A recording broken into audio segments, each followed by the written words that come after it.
ഇന്ന് നമുക്കൊരു തയ്യൽ മെഷീൻ പരിചയപ്പെട്ടാലോ. ഇത് തയ്ക്കാനായിട്ടൊക്കെ ഇഷ്ടമുള്ളവർക്ക് വേണ്ടിയിട്ടുള്ളൊരു വീഡിയോ ആണ്.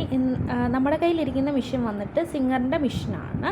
ഇത് ഫ്ലിപ്കാർട്ടിൽ നിന്ന് ഓൺലൈനായിട്ട് നമ്മൾ പർച്ചേസ് ചെയ്തതാണ്. ഇത് നമ്മൾ വാങ്ങുന്ന സമയത്ത് ഏകദേശം ഒരു 8,500 ടു ഒരു 10,000 ഇതിൻ്റെ പ്രൈസ് വന്നിട്ടുണ്ടായിരുന്നത്. ഇത് അത്യാവശ്യം നല്ല ഫീച്ചേഴ്സ് ഉള്ളൊരു മെഷീനാണ്. അപ്പോൾ ഫസ്റ്റ് നമുക്കൊരു ഓപ്ഷൻ ഉള്ളത് ത്രെഡ് നമുക്ക് എങ്ങനെ സ്റ്റിച്ച് ചെയ്യണം, ഏത് രീതിയിൽ സ്റ്റിച്ച് ചെയ്യണം എന്നുള്ള അഡ്ജസ്റ്റ് ചെയ്യാൻ പറ്റുന്ന ഒരു ബട്ടണുണ്ട്. അതേപോലെ തന്നെ നൂലിൻ്റെ എന്തേരം ഡിസ്റ്റൻസ് വേണം, നൂലിൻ്റെ കണ്ണി അടുപ്പിക്കുന്ന ആ ഒരു ബട്ടൺ കൊടുത്തിട്ടുണ്ട്.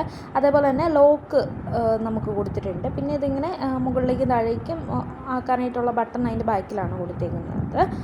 ലോക്ക് ഇട്ടടിക്കാനൊക്കെ വളരെ എളുപ്പമുള്ളതാണ് ഈ മെഷീന്. പിന്നെ നമുക്കിതേപോലെ ത്രെഡ്സ് സ്റ്റോർ ചെയ്ത് വെക്കാൻ പറ്റുന്ന ഒരു സ്റ്റോറേജ് അതിനകത്ത് തന്നെയുണ്ട്.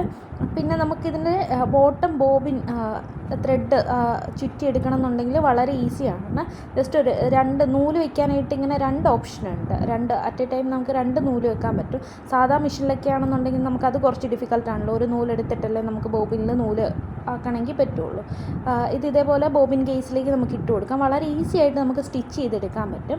അപ്പോൾ ഈ മെഷീൻ ഉള്ളപ്പോൾ നമുക്ക് വേറൊരു ടേബിളിന് മുകളിലേക്ക് അത് വെക്കുകയാണെന്നുണ്ടെങ്കിൽ കുറച്ചും കൂടി വിരിച്ചിട്ടിട്ട് നമുക്ക് സ്റ്റിച്ച് ചെയ്യാനായിട്ട് പറ്റും.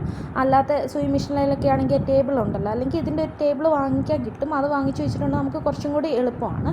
പിന്നെ ഇങ്ങനത്തെ ഒരു ഫുഡ് പെഡലുണ്ട്. നമുക്ക് വേറെ ചവിട്ടേണ്ട ആവശ്യമൊന്നും വരുന്നില്ല. ഈ ഫുഡ് പെഡൽ വെച്ചിട്ട് നമുക്ക് ഈസി ആയിട്ട് സ്റ്റിച്ച് ചെയ്യാൻ പറ്റും.